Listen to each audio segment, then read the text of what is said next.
is the Jim Norton Show on Raw Dog. I like a fat ass on a woman. I like a chubby, heart-shaped dumper. Every week, Jim interviews a different comedian and plays some of his favorite uncensored comedy. What are they going to do, rape you in the shower, you lucky devil?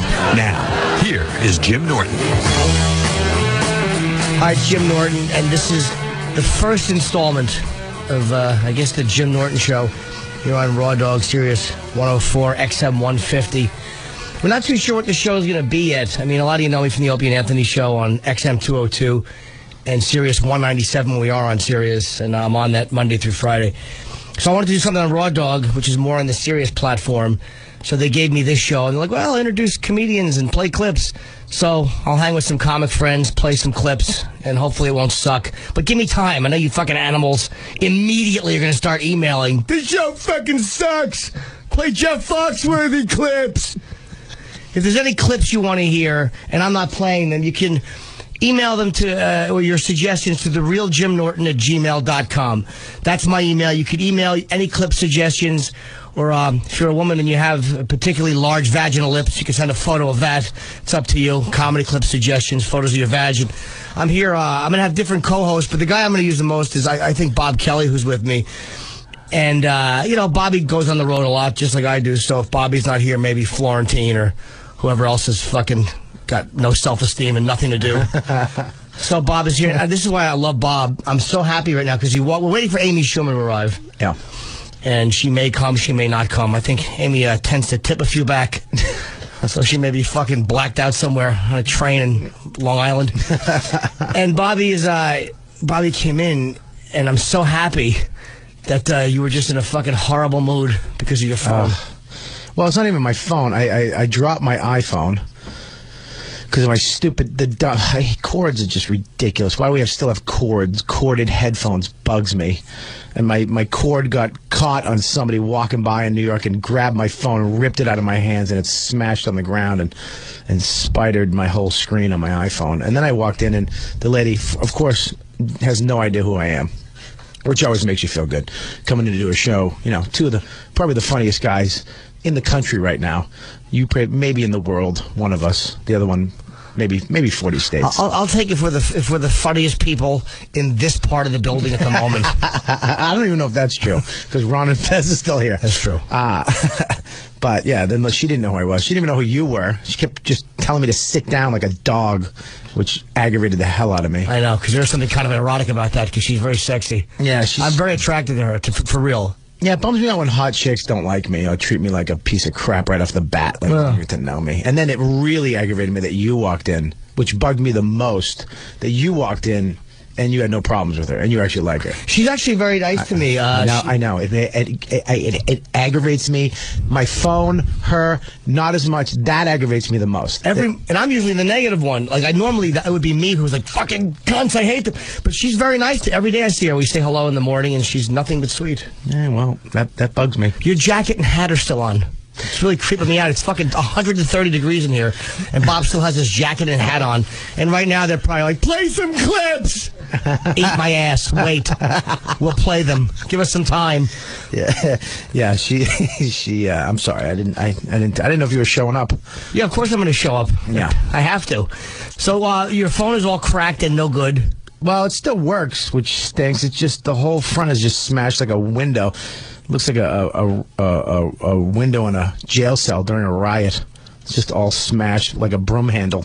I'm so happy. This is what comics are like. I don't know if other people are like this. Because I know Bobby can afford a new phone. But when I saw his phone was broken, it made me really happy. Like, and I love you. But the idea that my friends... Because Bobby's such a fucking tech guy. The fact that you love your technology so much... And it was just smashed and ruined. If that was your iPad, I probably would have shot a load in my pants. Bobby's been lugging this fucking dopey iPad around. Look at. I got Amy's bio up right now in front of me. You got a bio up? That's great. Is there a fucking GPS to tell us where she is? No, there is a GPS, but it's not on here. That's Dave. Yeah, Eastside Dave from the Ron and Fez show just walked by with his beard. Hey, Dave's a weird guy. If anybody listens to Ron and Fez, they're on 202 after the Opie and Anthony show. Yeah. And they really are a great show. But Dave's a guy who's hard to figure out. It's like, is he really a fucking psychopath, or is he a kind of a genius who understands how to play up being a psychopath? Either way, who cares? Because he really makes me laugh. All right, we did that show with him when the Opie and Anthony had their Comedy Central show. Remember that? Yes. Where it was, a contest. They got 6 comedians, split them up, and had them do a scavenger hunt. Yeah, it was kind of like It's a Mad World. Yeah, something like that. And Dave was one of the freaks. You could have a freak, and he was one of them. And then he shaved his pubes and drank it. You know what? I stand corrected. Dave is fucking crazy because I remember he used to come in the old studio, our old XM studios, and he would show his penis when it had sores on it. Ugh. Yeah, like he would always joke about it, but he would show it when it had sores on it. Like, Dave was out of his mind. What about the time he came in and just shit in somebody's hat? You're right. God, whose hat did he shit in? It was a nice fedora. It might have been one of those reality show people, but yeah, we gave it. Oh, look, there's Gary monitoring. Hi, Gary. You can come in if you want. This is our fucking creepy guy who helps run the channel. Oh, really? It's like Nosferatu. Hi, Gary. What's up? Oh, I just want to make sure everything was good. Oh, okay. You're just walking by. I thought there was an issue. Is Amy Schumer here? She hasn't checked in yet. Okay, so she's probably... Actually, he's a good-looking guy. Not a good-looking guy. He's got the glasses. I wish I had glasses. I wish my eyes were messed up so I could get a nice pair of glasses like that and look sophisticated. He looks like a Superman villain. Fucking give me the creeps. But he's a good guy. All right, I thought there was an issue or something. We're okay? I just want to make sure everything was good. Yeah, it's going well so far. Bobby and I said, you know what? We're not going to wait. Because what if Amy doesn't come? Yeah, this is just, it's fucking comedy magic so far. I want to know how many people right now are chucking their fucking Sirius units out the window. You're doing fine. Yeah, you're doing fine, dude. It's very interesting. Your first show, you broke into it. You told them what it's about. You told them that, we're waiting right now to, you can't just jump into something because people are going to, what the hell is this? Ease into it. You're gonna be Jim Norton, who is a big star here on Sirius. Not a big star on Sirius. I'm known on Sirius because I happen to be in the building for 5 hours a day. So they just kind of. All right, you're right. He's a sidekick on a really good radio show. I really am the fucking perpetual. I'm a comedy barnacle. So I really do contribute nothing. I just latch on to people who are doing really well. Like O&A, I jumped onto them. Fucking first it was Dice, then it was Opie and Anthony. Then it was Carlin. Colin Quinn, and then fucking Colin's ship sunk, and I leaped right back on Opie and Anthony. Then you went over to Louis C.K. Right on to Louis C.K.'s fucking hairy Mexican balls. And then when he fucking had a stroke and dropped out, I jumped on to Leno. I just can't let go of more fucking successful men. It's true. It's true, but I think that's your path. I know, coming from a guy who's also the same as I am. Exactly, except I chose the wrong ones. Not really. I chose one. You're doing arenas with Dane. How is that bad? Nah, you're right. So, all right, here we are. It's the Jim Norton show / debacle. Give it time. Raw Dog, of course, Sirius 104, XM 150. And we're going to play a bunch of clips, and I'm going to take the initiative and request the first clip. And this is some you guys just play whatever you want.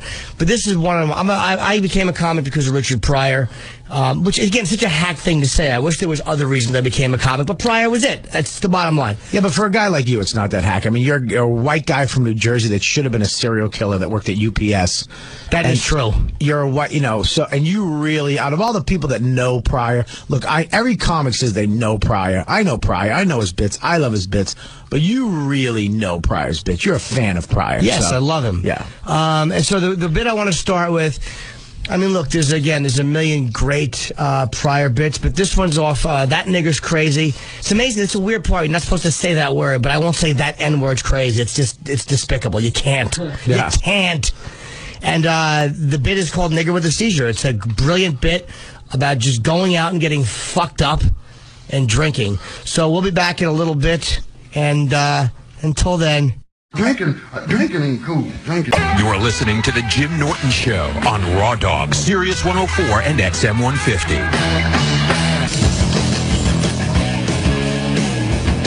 Hey, it's Jim Norton, man. Welcome back to the show on Raw Dog, Sirius 104, XM 150. Today's guest is Bob Kelly. More of a co-host than a guest, but he's with me. So, yeah, we'll see what we can make of this show. I mean, I do want to have people in here, but Amy is the one I wanted to have in there, because Amy's fucking very, very funny. She's really good. An oddly caustic girl. Attractive women... I get sick of hearing about how they're not funny. They are funny. They're really good female comics out there. But I've toured with Amy enough to know that she's really a fucking shit talker and a ball breaker and a very funny act. Well, you take her on the road with you. She opens for you at some of your shows, correct? Yeah, I always try to take, I won't bring you because simply I'm not going to follow you. It's like this guy you don't want to go on after. Dane's out of his fucking mind. to go on after you. I try not to. I bring like women because they're different than me, but they have to kill. Like I've taken Marina Franklin and Lisa Landry, whatever. Right. Al Jackson, who's not a woman, black gentleman, but different than me. Right, yeah. You know, can't get much different than that. You forgot to say more.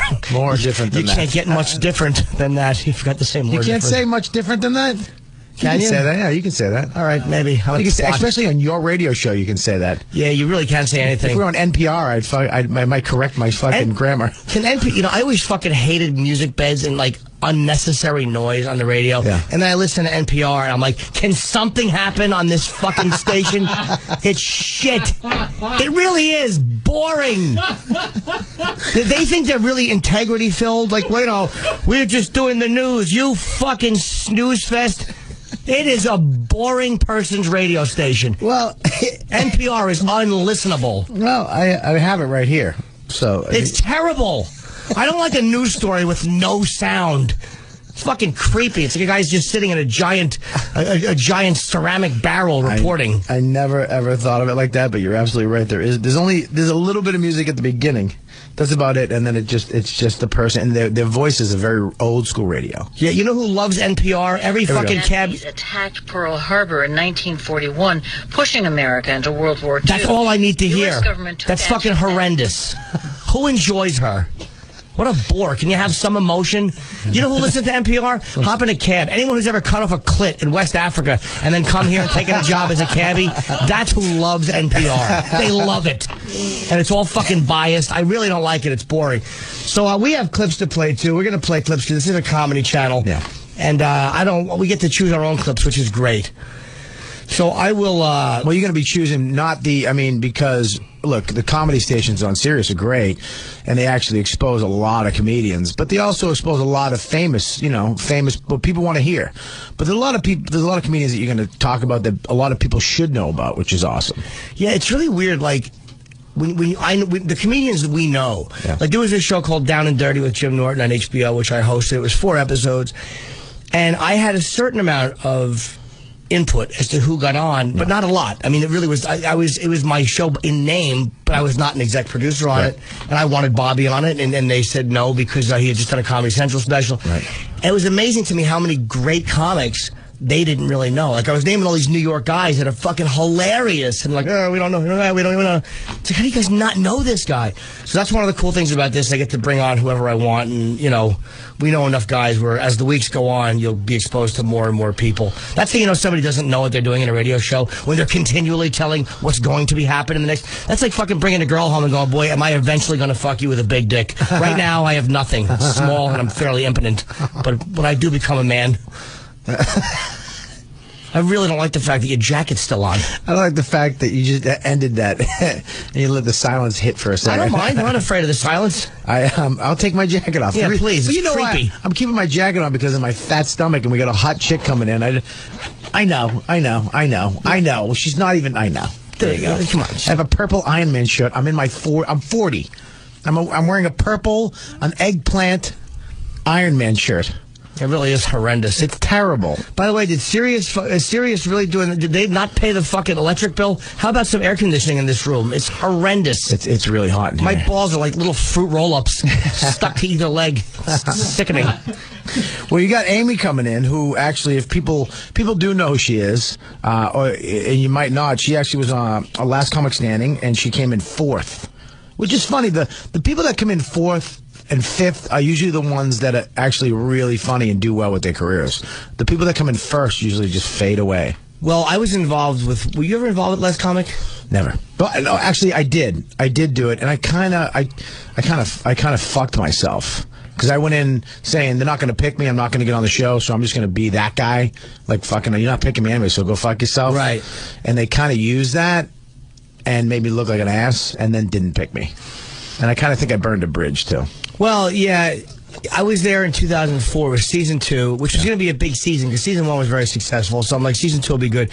And I only did a few episodes of it, because I had an MTV contract at the time to do a pilot for MTV, and they would not let me out of it, so I would have had to breach a Viacom contract. So, and eventually, Last Comic, Peter Engel came in and said, look, because I couldn't do the last contest to possibly get in the house. You had to go somewhere else. You had to go to Florida. I think it was Tampa. To do your audition. I did, because I was doing a gig. I had a really good money gig, and I'm like, there's no way I'm canceling a money gig to audition. But they called me, and they go, well, look, we'd love to at least have you audition. Will you come to Tampa? So I flew myself to Tampa, and I got in. And I finally went to Vegas to have, like, these semifinals to get in the house. And I just couldn't get out of this Viacom contract, so they had to cut me. And my managers were screaming at me, don't do it. That's why they're like, what do you need, the money? He said, don't do it. It's bad for you. But I did the pilots for MTV. Literally the fucking worst things ever filmed. Yeah. And I take full responsibility. One we did, it was 110 degrees. It was in Cancun. My asshole was itchy because I had, everyone jokes about the water in Mexico. So I had been shitting all morning. Like, I had been really, really good. I had been not shitting. I had been not drinking the water. And the night before, I went out with, you know, Vanessa Manillo, I think her name is. I did one pilot with her down there. She used to date Jeter. She's fucking smoking hot. Yeah. And we all went out, and I was like hoping maybe she'd get drunk and, you know, whatever, pass out and steal her socks and whack off. And I had a cappuccino. The next morning was shitting. So it was 110 degrees out, and there was lights on us, and my asshole was on fire. And it was really bad. It was really a fucking bad pilot. So whatever. I wasted the opportunity to... What was the pilot about? One of them was called Camp Cool, where I did with Vanessa. That's it. You don't have to say anymore. Horrendous name. Camp Cool? Yes. I thought it was going to be about black people smoking cigarettes, and I realized, oh, it's COOL. Here's what it was. It was Vanessa and this guy Al from Punk'd. Right. Who I love. You know Al? Sweet dude, man. Very, very cool guy. Sweet dude. What a fucking... What am I in a Vegas showroom? He's a sweet guy. You're doing your first radio show. Come on, he's up for yourself. I'm doing radio for 10 years. I'm just my first one. I should say he's a nice dude. He's a sweet guy. You're just trying to... You should have a fucking asshole. I am. I really am. I made myself sick. You should have a robe and a scarf on now and a pipe for a sweet guy. I really am a fucking complete phony. That's all right. Aces High was better in Casino. Fucking De Niro's TV show was more compelling than this fucking awful thing I'm doing. So I did this one show called Camp Cool. We were supposed to help these kids meet girls. And it was, you know, not the best pilot. But that was how they enticed me to not breach the contract. Right. I had the one pilot, and I went down and they did a second one. Right. And that was when I actually flew next to 50 Cent on the plane. He sat right next to me on the plane for 3.5 hours from Newark to... Cancun, Mexico, and we chatted for a few minutes about the FCC, because I told him I was a comedian, and it was like, oh, it's 2003. And it was, you know, wow, we were very enjoying each other, and then I all of a sudden ran out of things to say. Oh. And I was like, and for the next 3 hours, this was literally before the plane backed out of the gate, and we said nothing to each other for 3.5 more hours. The whole plane ride. Nothing. And it wasn't any aggression. I just could not think of one thing to say. And this is how desperate I was to communicate with 50 Cent. He fell asleep and the food was coming out, and I almost opened his food tray so he'd look at me and go like, all right, man. But thank God I didn't, because he probably would have put his fucking giant criminal fist in my face.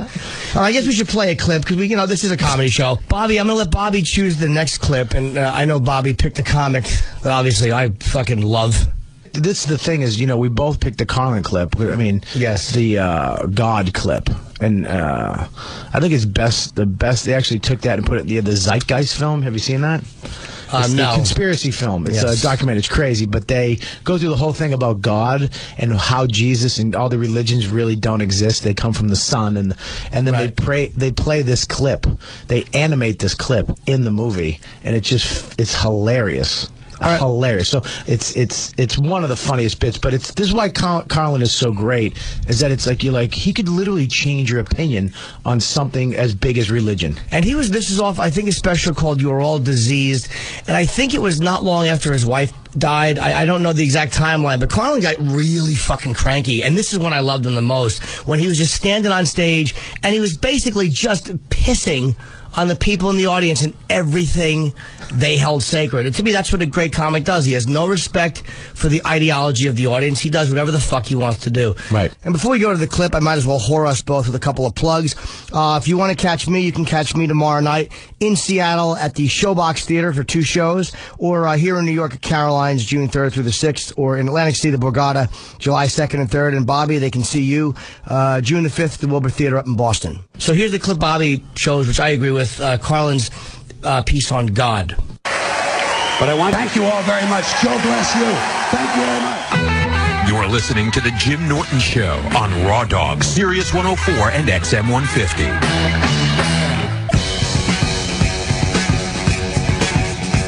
All right, we're back. Sirius 104, XM 150, Raw Dog, The Jim Norton Show. I'm fucking, it's my like third or fourth time I introduced it. I'm just going in the wrong order. Well, it's so funny is that it's the first show and you're already huffing and puffing like, all right, we're back. Yeah, I tend to run out of fucking enthusiasm very quickly. I don't understand though. The show is you have your own show on Sirius right now. You're sitting behind the big table. It's all about you. This is great. I'm very humble. I don't like it all being all about me because if it fails, it's my fault. I like it being all about somebody else because then when it fails, I can feel sorry for myself and blame them. Do you understand? I'm a cunt. Now, I got a text from Amy Schumer. This is where we are. Amy's like, I said, are you coming? And she's like, what time? You never gave me a time. And I'm like, now. Ha ha. I put the ha ha, because that's what you do when you want to strangle somebody. And I'm like, what time can you be here? And she said, Jesus, should I hop in a cab? I can be there in 20 minutes. Or I can come tomorrow, whichever better for you guys. So I said, come next week. We'll have Amy next week. Yeah. Because, or we might have Al Jackson next week. We'll have Amy in 2 weeks. She's great. And, this is the first one, so me and you will just talk. But I fucked up already. The first guest I booked. You're not good with organizing things. No. You're good with talking and being funny. And picking up trannies. I'm good with getting loads off the floor before my girlfriend gets home. Did I ever tell you the time? I don't even know if you remember this. I'm coming back from a stress factory in the car with the MC. He's driving me back in the city. It's 2:30 in the morning. We're driving through the Holland Tunnel. We come up through the meatpacking district. We're at a light. We're seeing all these just she-males. Just she-males everywhere in the meatpacking district. And the guy leans over to me. He goes, let me ask you a question. I go, what's that? He goes, does Jim Norton really go with she-males? I look, honest to God, to the car to the left of us, and who's in the car with his head just peering around like a submarine fucking scope looking for trannies? You. Just sitting there 2:30 in the morning, and then I yell your name, and you just peeled out. That was obviously not me. It was just... It was you. It was the only bald guy with a friggin' Saturn. It was a Saturn. Yeah. Oddly enough, I did own a Saturn. You know how fucking glad I am nobody was in the car? You know how embarrassing? Who was that? It was Bubba Smith. He had a blonde wig. I was taking him to a costume party. Tee-hee. It's a true story. Yeah, so you're not good. You're not good at organizing, bro. How does me almost being a fag not and you being a blabbermouth not qualify as me being and Amy being fucking late not qualify as being a good organizer? True. I'm not a good organizer. You're right. I don't know how to fucking straighten out my sexuality or my priorities. How about going home instead of trying to get blown by somebody who's even more confused than I am? All right, so you want to... Speaking of Bob Newhart, Newhart, fucking one of the greats. Good choice. He had the number one... I believe he was doing comedy, I want to say 2 weeks or 2 months before he recorded this album, and it became the number one album in the country. He recorded this album, and I read his book, The Button Down Mind, and that's the name of the album, too.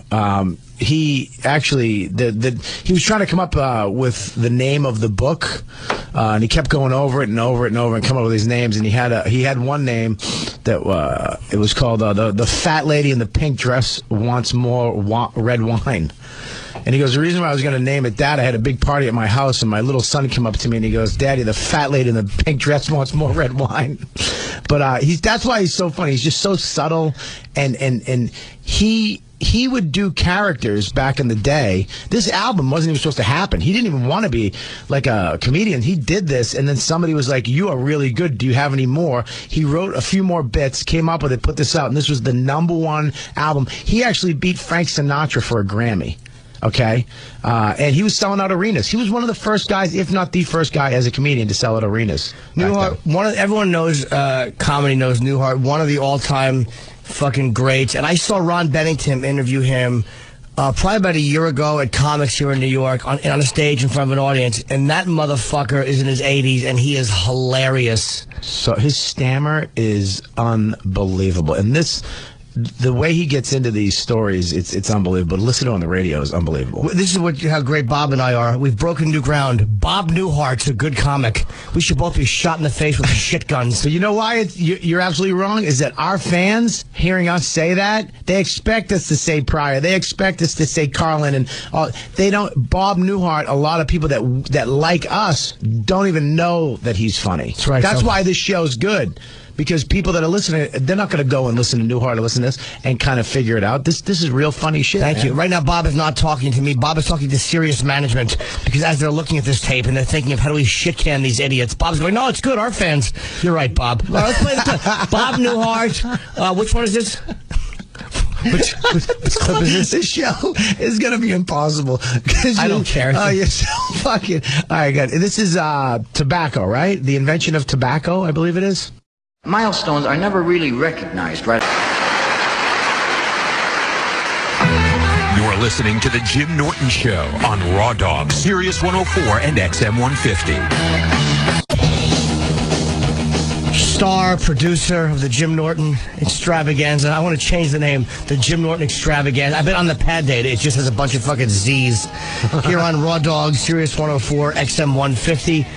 With my friend Bob Kelly, who's going to be co-hosting a bunch of these. I think we're going to be on once a week. Yeah. If you want to see me perform tomorrow night, Friday night, I'll be in Seattle at the Showbox Theater, and then here in New York, Caroline's June 3rd through the 6th, with a Borgata in AC, July 2nd and 3rd. If you want to catch Bobby, he's going to be up in Boston June 5th at the Wilbur Theater. So if you like this show, great.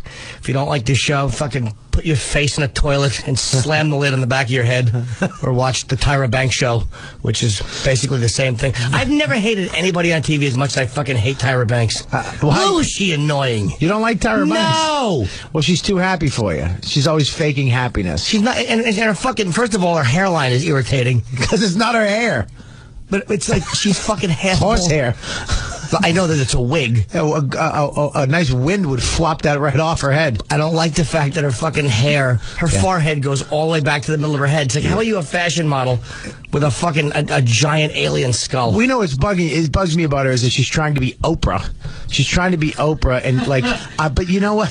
How can you be Oprah when you're still so conscious, about what you look like and fashion and all the bullshit you talk about? I mean, Oprah was a fatso. And then, she went and helped little kids in Africa and did a lot of... Yeah, that worked out well. The whole fucking school with the rape allegations. That couldn't have been a bigger debacle. Well, it didn't work out for her, but it worked out for the guy. Yeah, it did. It worked out for the janitor. Fucking applied to that creepy fucking cesspool. All right, good. So we're attacking Tyra and Oprah. Both more successful than we are. Yeah. Just two fucking cranky, fucking out-of-shape white creeps. So those are your options. If you don't like this show, stick your face in a toilet bowl. And slam the lid on the back of your head. Or go watch Tyra. Or go on. I said that to Gene Simmons at a roast. When I roasted Gene, and one of the lines I used was something about slam your head in the toilet. And he was like, whoa. Like, it was like, it came out so fucking vicious. I was like, I didn't mean it. I just like the way that sounds. That was better there. All right, so we're going to play one of Bob's clips. Oh, shit. Now that I've told that stellar story. I'm going to let you choose the clip. Because I don't want to play any of my own clips, because I kind of, I'm sick of my own voice at this point. Well, how many CDs you have out, first of all? 2, right? 2, and I have 2 other completed ones. That just makes me sick, first of all. That'd be 4. Well, this really means, I know I'm stupid, but I'm not that stupid. Yeah, you have, guys like you, comedy's changed so much.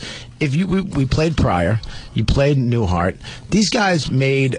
What? Pryor's CD was what, a half hour, 35 minutes? 35 minutes, yeah. An album, right? Roughly, yeah. And they didn't put one out every year, right? No, but Pryor put out a lot. He had a lot of Laugh Record stuff and a lot of... Pryor had a lot on Warner Brothers. He had a lot of material out. But it's like guys like, hour after hour after hour. Back in the day, you came up with... It takes you 15, 16 years to come up with that first hour of material to get you work, to get you where, as to be a professional comedian. Then you put it on a CD and it's gone. And you have to come up with a whole new hour. You guys are putting out hour after hour after hour. I got 2 CDs. The first one doesn't count. The second one's like a half a CD. There's 3 good jokes on this one. And now I have 40 minutes of another CD. I feel like a schlup around you. It's all right. Stop setting the curve so high.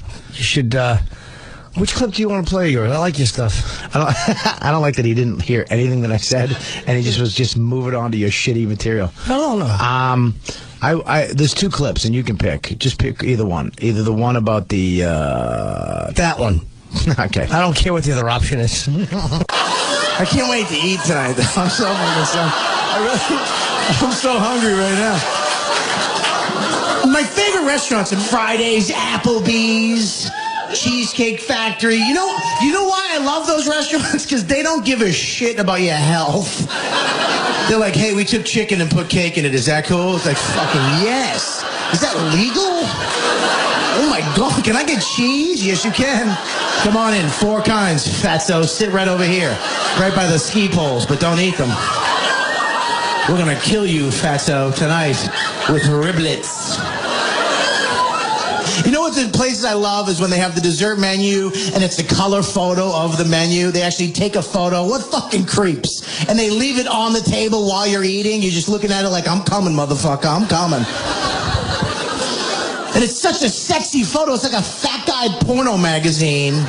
And it describes, like, it talks to you like, hey, I'm Apple Krispies.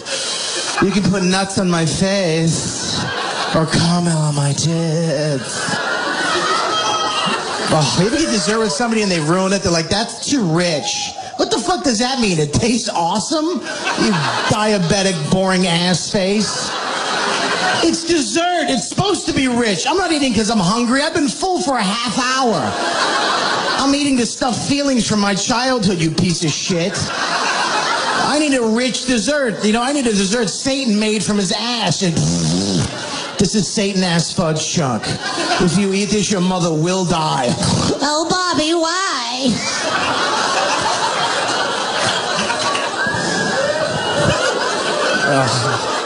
I hate getting dessert with your girl. That sucks out, right? You're like, baby, I'm getting dessert. I'm okay, I'll just have a little of yours. No, you fucking won't.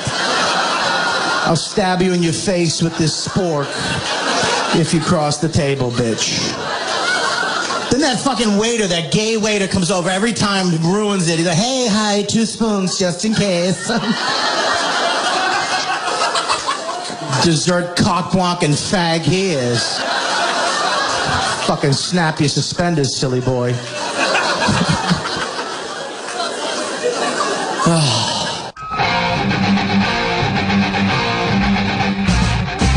Hey, this is Jim Norton. You're back with the Jim Norton Show here on Raw Dog, Sirius 104, XM 150. Bob Kelly and I doing this show together. And we're going to be wrapping this up very shortly. It's the first show.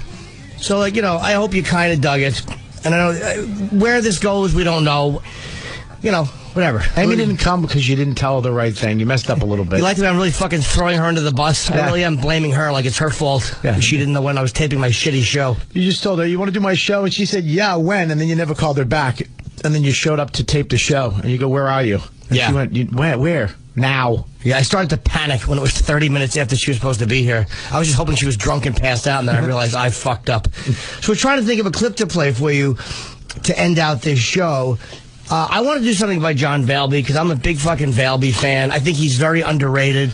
Probably because he's a psychopath and he's one of those guys that just probably could have done different things and been more of a household name. I think he's brilliant. I really do. There's a brilliance to what fucking Valby does. I'm familiar with him, and, you know, I'm not as, you know, I don't have all his albums or whatever like that, but where is he from, and when did he start? Buffalo, New York, I think, and he was doing in the piano bars, you know, in the mid-'70s. I first heard of him in, I think, 76, 77.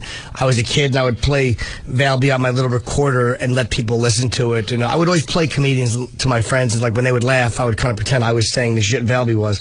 Really? Yeah, and he looked nothing like I thought. I thought he was gonna look like had like a crazy mustache and long wild man hair. Right. And then I fucking finally meet him. And he's wearing a white suit and a fucking black derby like a pedophile with glasses. And he has soft hands because he's never worked a day in his life. But he's a funny fuck. And before we play the clip, let me just whore us both. with a couple of plugs. If you want to see me do my live stand-up, I'll be here in New York at Caroline's Comedy Club June 3, 4, 5, and 6, or the Borgata in Atlantic City July 2nd and 3rd. And Bobby, they can catch you up at the Wilbur Theater in Boston June the 5th. So I'm going to close out with this John Valby clip. This is, he's really a brilliant song parody guy. Song parody guys, if they're good, are as funny as anybody, and I know that they get killed by other comedians who think they're too hip to write a parody. Right. But this is a take on Billy Joel's song, Woman. The Jim Norton Show. Thank you, Bob, for being a part of this first. Let's just call it an abortion. And we'll see you next week. Let's hope so. You know, I can tell by looking around the room that there are some girls who are getting a little upset and they think we're being kind of short of the something. So for them, I'd like to do a beautiful Billy Joel song. I really want to make the girls happy for you.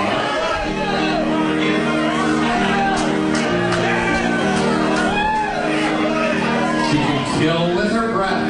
She can wound with her eyes. She can drive you insane with her sensuous knives. When she raises her arms, she will always draw flies. She smells like a fish, but she's always a woman.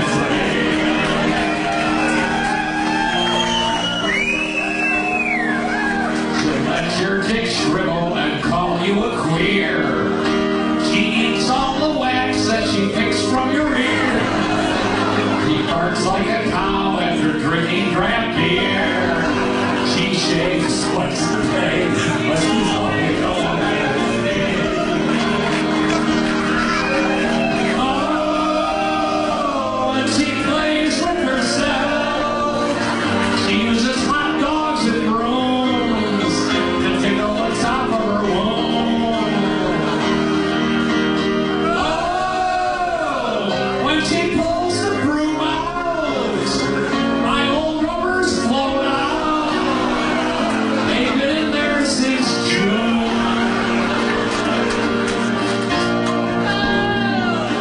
She frequently stands when she's taking a pee. She splashes the seat and then blames it on me.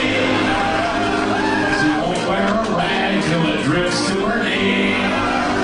The most she will do is give semis to you, but she's always alone.